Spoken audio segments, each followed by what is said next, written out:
Hello friend, welcome to life long education. સામાજિક વિજ્ઞાન lecture number 4. આપણે ગયા લેક્ચરની અંદર આપણા જે ગુજરાતના વારસાના સ્થળો જે હતા એ ગુજરાતના વારસાના સ્થળો વિશે આપણે વિગતે અભ્યાસ કર્યો. આજે આપણે એક નવા પોઈન્ટ વિશે અભ્યાસ કરવાનો છે અને એ પોઈન્ટ છે ભારતની ભૂમિ અને ત્યાંના લોકો. ભારતની ભૂમિ તો પવિત્ર ભૂમિ, સંતો મહંતોની ભૂમિ અને સપ્તરંગી સંસ્કૃતિની ભૂમિ એટલે ભારતની ભૂમિ. અને ભારતના લોકોની શું વાત કરવી, શું વિશેષતાઓ કરવી કે ભારતના લોકો કોઈ પણ જગ્યાએ જાય કે કોઈ પણ જગ્યાના લોકો ભારતની અંદર આવે. જેમ દૂધમાં સાકર ભળે કે સાકરમાં દૂધ ભળે એમ હળી મળીને કામ કરનાર પ્રજા એટલે ભારતીય પ્રજા. તો જોઈએ આપણે કે કેટલીક વિદેશી પ્રજાઓ ભારતની અંદર આગમન થયું છે અને એને આપણા વારસાના અને આપણી સંસ્કૃતિના પાયાની અંદર કેવું જ્ઞાન રૂપી એક દીપ જલાવ્યો છે. તો એના વિશે આપણે થોડી વાત કરવાની છે. આમ જોવા જઈએ તો વિદ્યાર્થી મિત્રો, આદિમાનવના જીવન ચરિત્ર વિશે આપણે ધોરણ 6 ની અંદર માનવ જીવનની શરૂઆત પાઠ છે એની અંદર ભણી ગયા છે કે કેવી જળ અવસ્થામાંથી આજે માણસ ચંદ્ર સુધી પહોંચ્યો છે. શું ખાવું, શું પહેરવું, ક્યાં રહેવું, શું સમાજ, શું સંસ્કૃતિ, શું ભણવું, આ કશી વસ્તુઓની ખબર નથી. એ જ માણસ ધીમે ધીમે ધીમે ધીમે ધીમે કરતા પ્રગતિના શિખરો એને સર કર્યા અને આજે ચંદ્ર સુધી એ માણસ છે એ પહોંચી ગયો છે. તો આદિમાનવ આપણા ભારતની અંદર અને પૂર્વ દક્ષિણ આફ્રિકા છે એની સાથે એક સાથે ઉત્પન્ન થયા આવું જાણવા મળ્યું છે. આપણા જે નૃવંશ શાસ્ત્ર અને ભાષા શાસ્ત્રનો અધ્યતન વિકાસ થયો એના ઉપરથી આપણને ખબર પડી કે ભાઈ આદિમાનવ જે છે એ ભારત અને પૂર્વ દક્ષિણ આફ્રિકાની અંદર એક સાથે ઉત્પન્ન થયેલા છે. ભારતમાં દ્રવિડ પ્રજાની ગણના છે ને એ પ્રાચીનતમ પ્રજા તરીકે કરવામાં આવે છે. ખાસ MCQ ની અંદર એક પ્રશ્ન આપણે 1 માર્કનો પૂછાય કે ભારતની પ્રાચીનતમ પ્રજા કઈ, તો દ્રવિડ એ ભારતની પ્રાચીનતમ પ્રજા તરીકે આપણે એને ઓળખીએ છીએ. આ બધાના અભ્યાસ પછી એવું પણ જાણવા મળ્યું કે દ્રવિડ અને દ્રવિડ ઉપરાંત બીજી 6 જેટલી પ્રજાતિઓ જે છે, આ 6 જેટલી પ્રજાતિઓ પણ ભારતની અંદર ભારતની સમૃદ્ધિથી આકર્ષાય અને ભારતની અંદર આ પ્રજાતિઓનું આગમન પણ થયેલું જોવા મળે છે. ચાલો એમાંથી સૌથી પહેલી પ્રજાઓ જો કોઈ ભારતની અંદર આવનાર હોય તો એ નેગ્રીટો એટલે કે હબસી પ્રજા છે. એ પણ ભારતની અંદર આવી અને ભારતીય સંસ્કૃતિ અને ભારતના વારસાને મજબૂત કરવાનો પ્રયત્ન દ્રવિડ પ્રજાઓ દ્વારા પણ કરવામાં આવેલો છે. જે આ વિદ્યાર્થી મિત્રો, આ નેગ્રીટો ભારતમાં સૌથી પ્રાચીન નિવાસીઓ ગણવામાં આવે છે. ધ્યાને ખાસ આપણે અહીંયા આપવાનું છે કે દ્રવિડ છે, નેગ્રીટો પ્રજા છે એ નિવાસી પ્રજા છે એટલે કે પ્રાચીન નિવાસીઓ તરીકે ઓળખવામાં આવે છે. અને દ્રવિડ પ્રજા છે એને પ્રાચીનતમ પ્રજા તરીકે ઓળખવામાં આવે છે. ધ્યાન આપજો, પ્રાચીન નિવાસીઓ પ્રશ્ન પૂછે તો નેગ્રીટો, હબસી, નિગ્રો, અને પ્રાચીનતમ પ્રજા પૂછે આપણને તો દ્રવિડ પ્રજા છે એ પ્રાચીનતમ પ્રજા છે અને આ સૌથી પ્રાચીન નિવાસીઓ છે નેગ્રીટો. જે વિદ્યાર્થી મિત્રો, આ નેગ્રીટો પ્રજા છે એ આફ્રિકાના મતલબ આફ્રિકામાંથી બલુચિસ્તાનના રસ્તે થઈ અને આ પ્રજા ભારતની અંદર આવી તેવું ગણવામાં આવે છે. આ પ્રજાની શારીરિક વિશેષતાઓ કેવી હતી તો એનો વર્ણ હતો શ્યામ. શ્યામ વર્ણ એટલે ખબર પડે ને, બ્લેકબેરી, કાળા. સીધા તો કાળા ન કહેવાય ને, શ્યામ વર્ણ એટલે ભગવાન શ્રી કૃષ્ણ પણ કાળા હતા એટલે આપણે એને થોડાક જોરદાર નામથી ઓળખીએ કે કેમનો વર્ણ કેવો હતો? તો કે શ્યામ વર્ણ હતો, 4 થી 5 ફૂટ સુધીની હાઈટ ઊંચાઈ હતી, અને એ લોકોને માથે વાંકડિયા વાળ હતા કે જે વાવાઝોડામાં પણ ન ઉડે એવા વાંકડિયા વાળ ધરાવતી પ્રજા છે, એટલે નેગ્રીટો પ્રજા, નિગ્રો પ્રજા. બીજી પ્રજા ભારતની અંદર આવનાર હોય તો ઓસ્ટ્રેલિયોઇડ અને ઓસ્ટ્રેલિયોઇડની નિષાદ પ્રજા. ખાસ એમસીક્યુ માટે આપણને આ પૂછાય કે નેગ્રીટોને કયા નામે ઓળખવામાં આવે? તો હપ્સી. ઓસ્ટ્રેલિયોઇડ પ્રજાને કયા નામે ઓળખવામાં આવે? તો એને નિષાદ તરીકે ઓળખવામાં આવતો. નિષાદ પ્રજા એટલે ઓસ્ટ્રેલિયોઇડ પ્રજાઓ. આ પ્રજા વિદ્યાર્થી મિત્રો અગ્નિ એશિયામાં થઈ અને ભારતની અંદર આવેલી છે.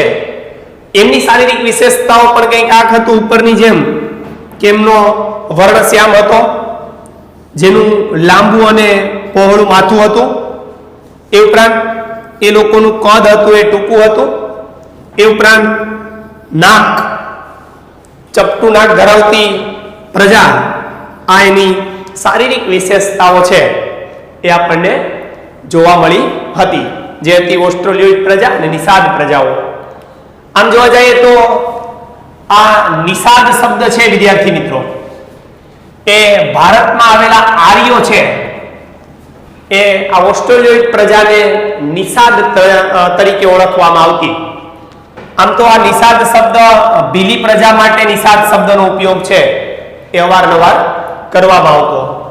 ખાસ કરીને ભારતની અંદર જે કોલ અને મુંડા જાતિ, ખાસ કરીને અસમની આ જાતિ છે, કોલ અને મુંડા જે અસમની ખાસ પ્રજા છે, જે નિકોબાર અને બ્રહ્મદેશ કે હાલનું મ્યાનમાર, ત્યાં આ ઓસ્ટ્રેલિયોઇડની નિષાદ પ્રજાના લક્ષણો છે એ આપણને હજી પણ જોવા મળે છે. આમ જોવા જઈએ તો આપણી જે સંસ્કૃતિ છે અને આપણી સભ્યતા, આપણી ભારતીય સંસ્કૃતિ અને સભ્યતાના વિકાસની અંદર આ પ્રજા એટલે કે ઓસ્ટ્રેલિયોઇડની નિષાદ પ્રજા છે એનો ફાળો સવિશેષ જોવા મળે છે કે એને આપણી સંસ્કૃતિના વિકાસમાં પણ આપણને ફાળો આપેલો છે. સાથે સાથે આપણા સભ્યતાના વિકાસમાં પણ ઓસ્ટ્રેલિયોઇડની નિષાદ પ્રજા છે એનો ફાળો છે એ જાજલ્યમાન ફાળો છે.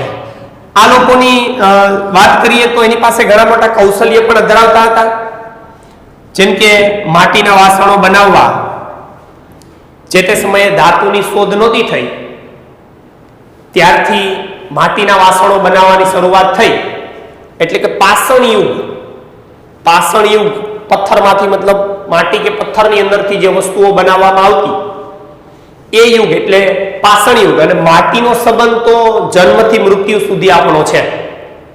આપણે જ્યારે જન્મીએ છીએ ત્યારે અને મૃત્યુ પામીએ ત્યારે આપણી રાખ પણ માટી ભેગી બળી જાય છે. એટલે જન્મથી મૃત્યુ સુધીનો જો સંબંધ હોય તો એ સંબંધ માટી સાથેનો છે.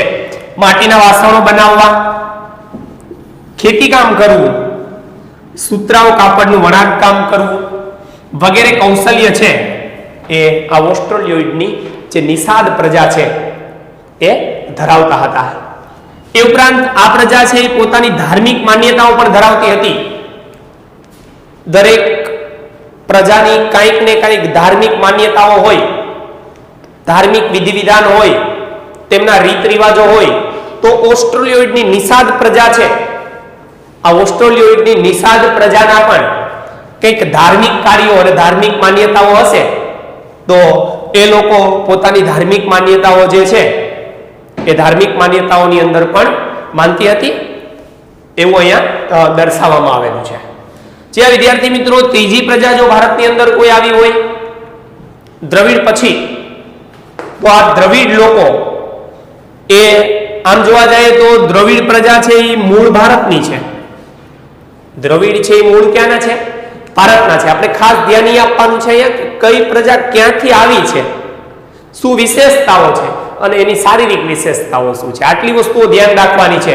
તો નેગ્રીટો છે એ આફ્રિકાના બલુચિસ્તાનમાંથી, ઓસ્ટ્રેલિયોઇડની નિષાદ પ્રજા વાત કરીએ તો એ અગ્નિ એશિયામાંથી, અને દ્રવિડ છે એ મૂળ ભારતના ગણવામાં આવે છે.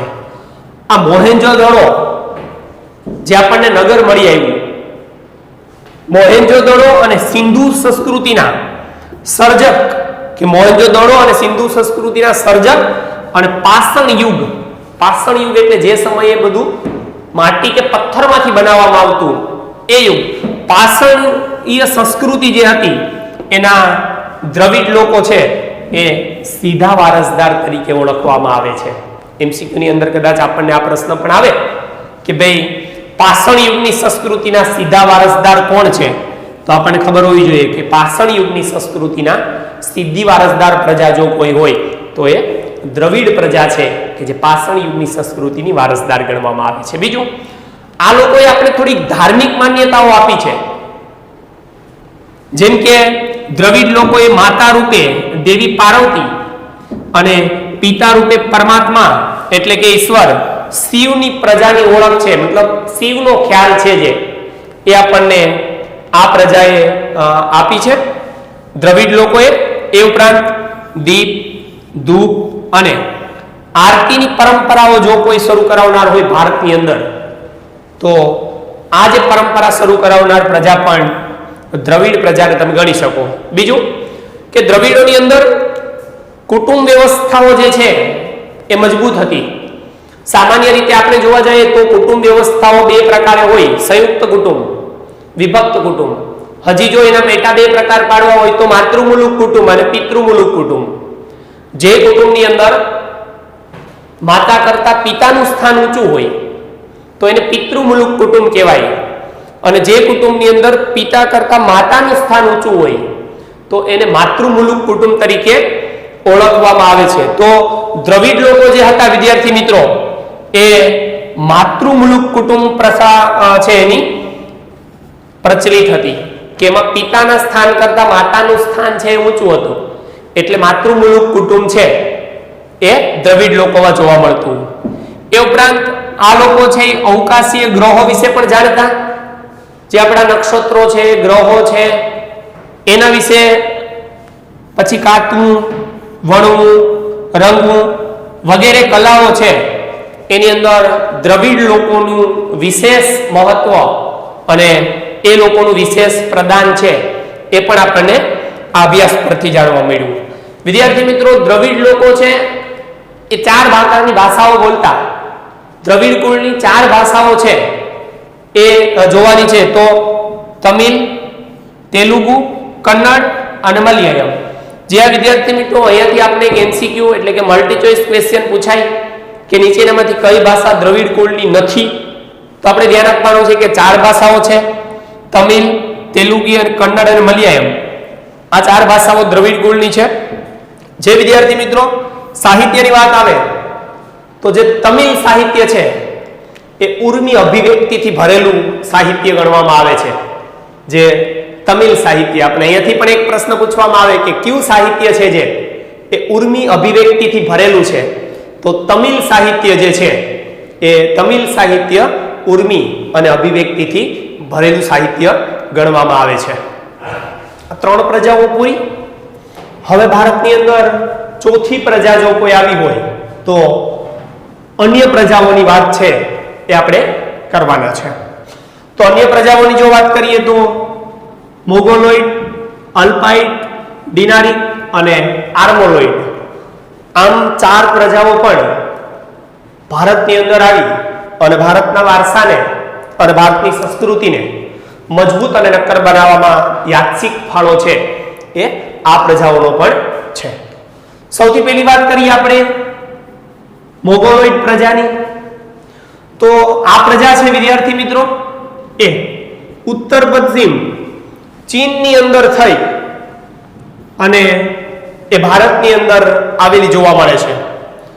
વર્તમાનની અંદર જો વાત કરીએ તો ઉત્તરની અંદર આસામ છે, સિક્કિમ છે, ભૂતાન અને પૂર્વ બંગાળ વગેરેની અંદર આ પ્રજા જે છે એનો વસવાટ છે જોવા મળેલો હતો. જે વિદ્યાર્થી મિત્રોની શારીરિક વિશેષતાઓ પણ કઈ રીતે હતી કે એનો પીળો વર્ણ હતો. આપણે આગળ જોયું 2 પ્રજાઓનો તો એનો શ્યામ વર્ણ હતો એટલે કે બ્લેકબેરી. આ છે પીળો વર્ણ, એનો ચહેરો હતો એ ચપટો હતો ઉપસેલા ગાલ અને બદામી આકારની આંખો જે છે એ એમની વિશેષતાઓ છે એ જોવા મળતી હતી. આને પીળો વર્ણ હતો ને, મોંગોલોઇડ પ્રજાનો પીળો વર્ણ હતો, જેથી આ પ્રજાને કિરાતના નામે ઓળખવામાં આવતી. શેના નામે ઓળખવામાં આવતી? કે પીળો વર્ણ હોવાને કારણે આ પ્રજાને કિરાત તરીકે પણ ઓળખવામાં આવતી હતી.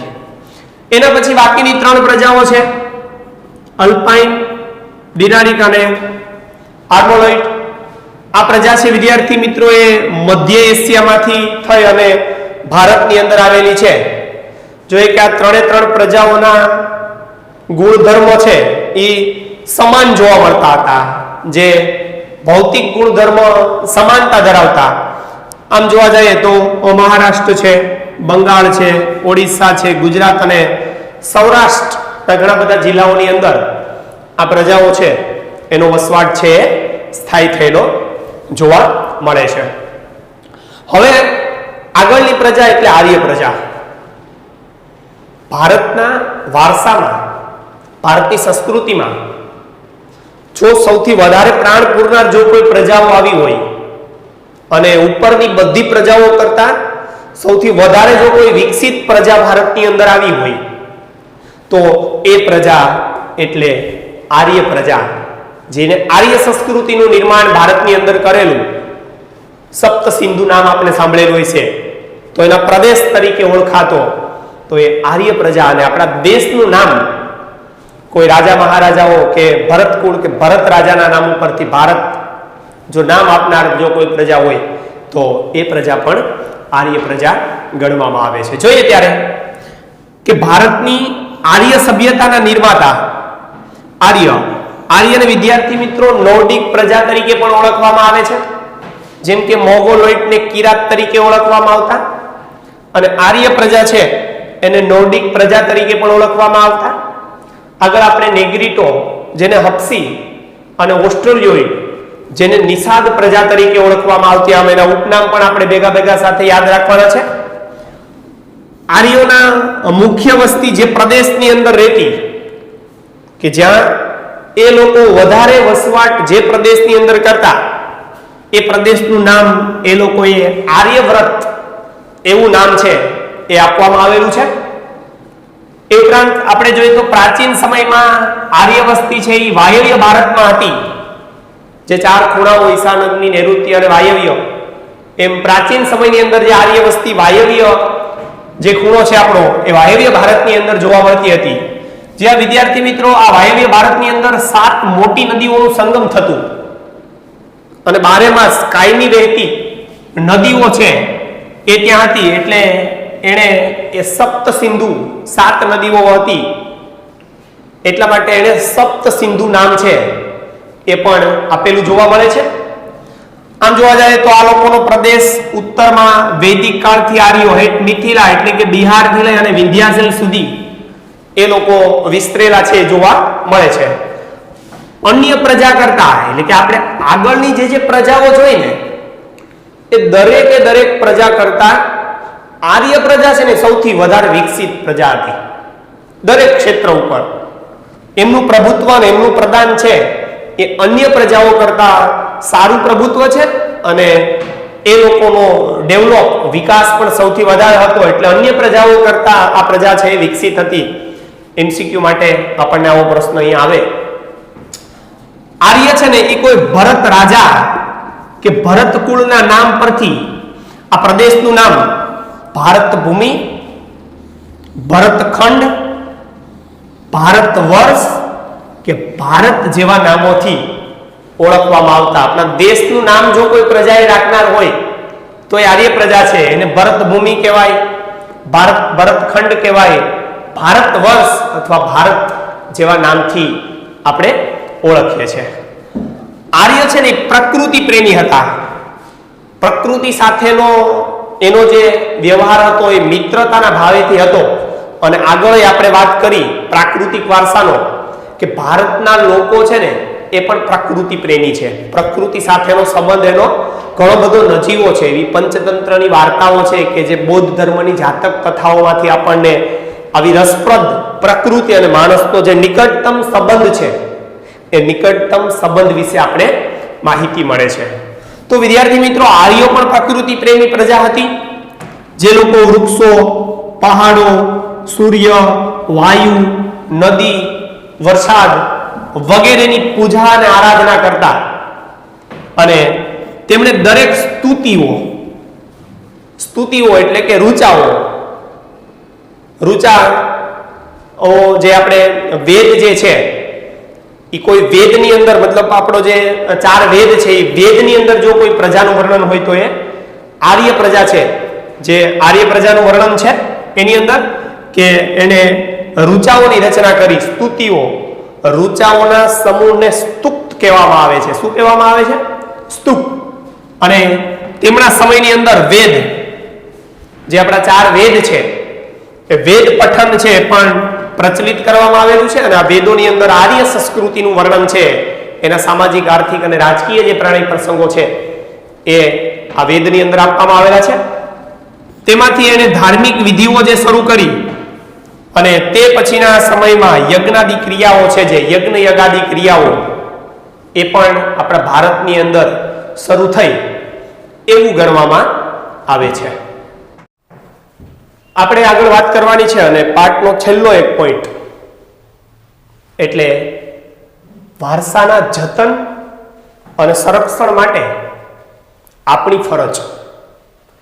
કે ભારતના વારસાને દરેક બાબતે રળિયામણું, નયન રમ્ય અને આકર્ષક બનાવવામાં ભારતના વારસાનો જે ફાળો છે એ ફાળાને કાયમી માટે સાચવવા માટે આપણે આપણા વારસાનું જતન, સંરક્ષણ કરવું પણ જરૂરી છે. ભારતના બંધારણની અંદર અનુચ્છેદ 51 ક માં ભારતના નાગરિકના જે મૂળભૂત ફરજો દર્શાવવામાં આવી છે કે એને વારસા પ્રત્યે શું વફાદાર રહેવાનું છે. એથી વિશેષ આપણા પ્રતિજ્ઞા પત્રમાં વારસા વિશે આપણે પ્રતિજ્ઞા પણ લેવડાવી છે કે સમૃદ્ધ અને વૈવિધ્ય સભર વારસાનું મને ગર્વ છે અને હું એને સદાયને માટે લાયક બનવાનો પ્રયત્ન કરીશ. આવી પ્રતિજ્ઞા પણ આપણે લીધી છે. પ્રતિજ્ઞા લીધા પછી થોડાક અનુચ્છેદ આપણે ભણવા જરૂરી છે. 51 ક એટલે કે 6 જ અને ટ અર્થાત 6, 7 અને 9 જે અનુચ્છેદ છે એમાં વારસા પ્રત્યે આપણે શું વફાદારી છે અને આપણે શું કટિબદ્ધતા રહેવાનું છે એના વિશે વાત કરવામાં આવી છે.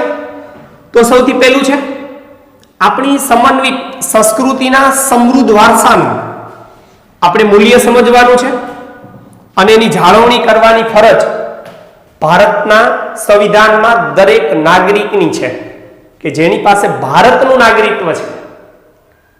તો એની પહેલી ફરજ એ છે કે આપણે આપણી સંસ્કૃતિના સમન્વિત વારસાનું મૂલ્ય સમજી તેની આપણે જાળવણી કરવાનું પહેલી ફરજ છે. બીજું, જે જંગલો છે, તળાવો છે, નદીઓ છે, વન્ય પશુ પંખીઓ છે સહિત કુદરતી પર્યાવરણનું જતન કરવાનું અને તેમાં સમયાંતરે જરૂર પડે ત્યાં સુધારણા કરવાની અને સર્વ જીવો પ્રત્યે અનુકંપા, મૈત્રીભાવ રાખવાની ફરજ પણ ભારતના બંધારણ અનુચ્છેદની અંદર એટલે કે જ અને 7મા અનુચ્છેદની અંદર આપણને કટિબદ્ધ કરે છે.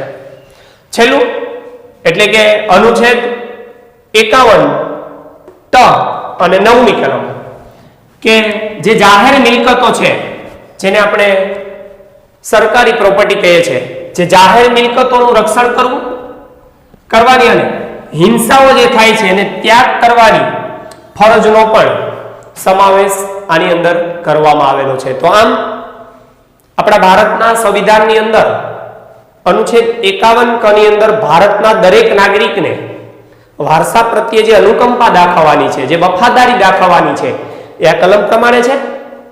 અને વારસો જ આપણી ઓળખ છે, આપણી પવિત્રતા, આપણી શુદ્ધ બુદ્ધતા અને આપણા સુંદરતાનું દર્શન ભારતનો વારસો કરાવે છે. એટલે એના પ્રત્યે આપણે હમદર્દી અને કાયમી માટે જળવાય, આવનારી પેઢી પણ વારસાની નોંધ લે, એના માટે આપણે વારસો જાળવવા માટે સૌ કટિબદ્ધ રહેવું પડશે. વિદ્યાર્થી મિત્રો, જો તમને અમારા વિડીયો ગમે તો લાઈક કરો, શેર કરો અને આવતા લેક્ચરમાં જ્યાં સુધી ન મળીએ ત્યાં સુધી બાય બાય.